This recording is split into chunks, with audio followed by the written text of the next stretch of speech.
But on this Saturday, the meal provided a welcome break from frantic activity, as all 185 soldiers, 30 gunners, and 200 mariners on board were busy readying the ship for war.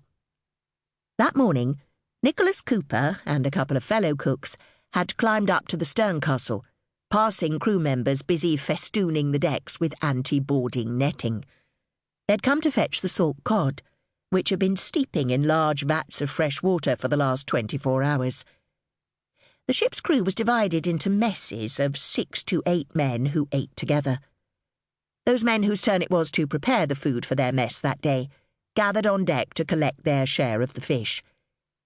Each man was entitled to 1/4 of a 24-inch salt cod. They tied the fish into cloth bags and secured them with a peg bearing the mark of their particular mess. The bags ensured that even though the fish disintegrated into flakes as it cooked, every mess received their fair share. The men piled the bags of cod into wooden buckets, and the cooks carried them down the steep companionways to the galley, a pocket of light and warmth in the dank darkness of the hold. The depths of the ship soon filled with the smell of cooking fish, as the bags were set to simmer in the larger of the galley's 2 cauldrons. When it was ready, it was carried back up to the hungry crew on the gun deck. In each mess, the fish was doled out in equal portions into the men's wooden bowls, and they set to, eating with wooden or horn spoons. On fish days, every man was allowed 4 ounces of cheese and 2 of butter, and as the ship was in port, every man was also given a loaf of bread. This made a welcome change from the hard and worm-eaten ship's biscuit that they had to make do with when they were at sea. They washed down the salty fish with gulps of beer. Their wooden drinking bowls were filled by a cook-boy moving around the gun deck, giving each man a portion of his daily allowance of a gallon of beer. While the crew ate, their superiors discussed their fate.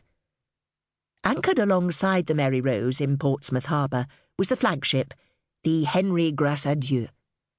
Here the King, Henry VIII, was in council with the Lord Admiral of the fleet, Viscount Lisle, and the Mary Rose's commander, Vice Admiral George Carew. A French fleet had set sail for England 12 days previously, and was expected to engage the English in battle the next day.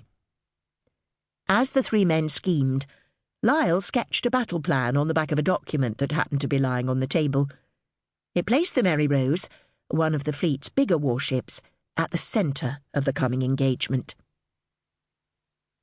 By the end of the following day, almost all of the crew of the Mary Rose were dead, drowned when she sank only a few minutes after going into battle.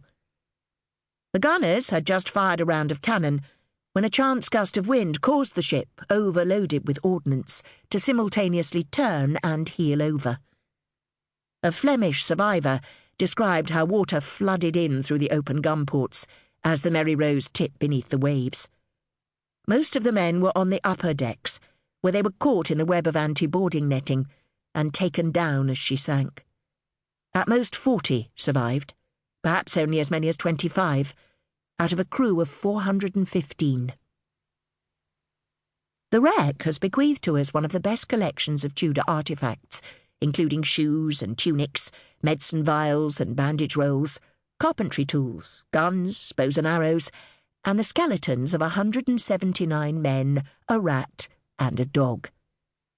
6 of the skeletons were found in the galley.